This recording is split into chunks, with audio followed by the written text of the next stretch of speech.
ರಾಹುಲ್ ಗಾಂಧಿ ಅವರು ನಮ್ಮ ACC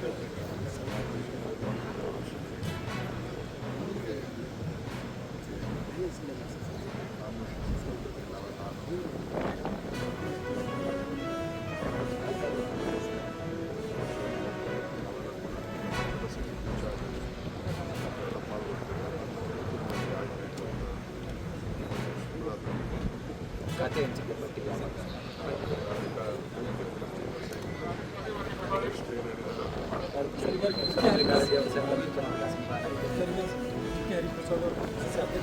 sir, ಈಗ ಪ್ರಥಮ ಹಂತದಲ್ಲಿ ತಮಗೆ ಸಚಿವ ಸ್ಥಾನ ಸಿಗಲಿಲ್ಲ, ಎರಡನೇ ಹಂತದಲ್ಲಿ ಸಿಗ್ಬೋದಾ? ನನ್ನ ಪ್ರಯತ್ನ ಇದೆ, ಪ್ರಾಮಾಣಿಕವಾದ ಪ್ರಯತ್ನ ಮಾಡ್ತಾ ಇದ್ದೇನೆ. ನಮ್ಮ ಪಕ್ಷದ ನಾಯಕರುಗಳು, ಪಕ್ಷದ ಹೈಕಮಾಂಡ್ ಏನು ತೀರ್ಮಾನ ಆಗ್ತದೆ ಅದಕ್ಕೆ ಬದ್ಧವಾಗಿದ್ದೇನೆ. ನಾನು ಸಹ ನಮ್ಮ 3ನೇ ಬಾರಿ ಚುನಾವಣೆ ಮಾಡಿ 3ನೇ ಬಾರಿ ಚುನಾವಣೆಯಲ್ಲಿ ಗೆದ್ದಿದ್ದೀನಿ. ನಮ್ಮ ಕುಟುಂಬದಲ್ಲಿ 7 ಬಾರಿ ಗೆದ್ದಿದ್ದೀವಿ. ನಮ್ಮ ತಂದೆಯವ್ರು ಬಿಟ್ಟರೆ 83ರಲ್ಲಿ ಬಿಟ್ಟರೆ ನಮ್ಮ ತಾಯಿಯವರು 3 ಚುನಾವಣೆ ಗೆದ್ದರು. ನಮ್ಮ ತಂದೆಯವರು 2 ಚುನಾವಣೆ ಗೆದ್ದರು. ನಮ್ಮ ತಂದೆಯವರು ಒಂದು ಅಲ್ಪ ಕಾಲ 6 ತಿಂಗಳು ಬಿಟ್ಟರೆ ಸಚಿವರಾಗಿ ಕೆಲಸ ಮಾಡಲಿಕ್ಕೆ ಒಂದು ಅವಕಾಶ.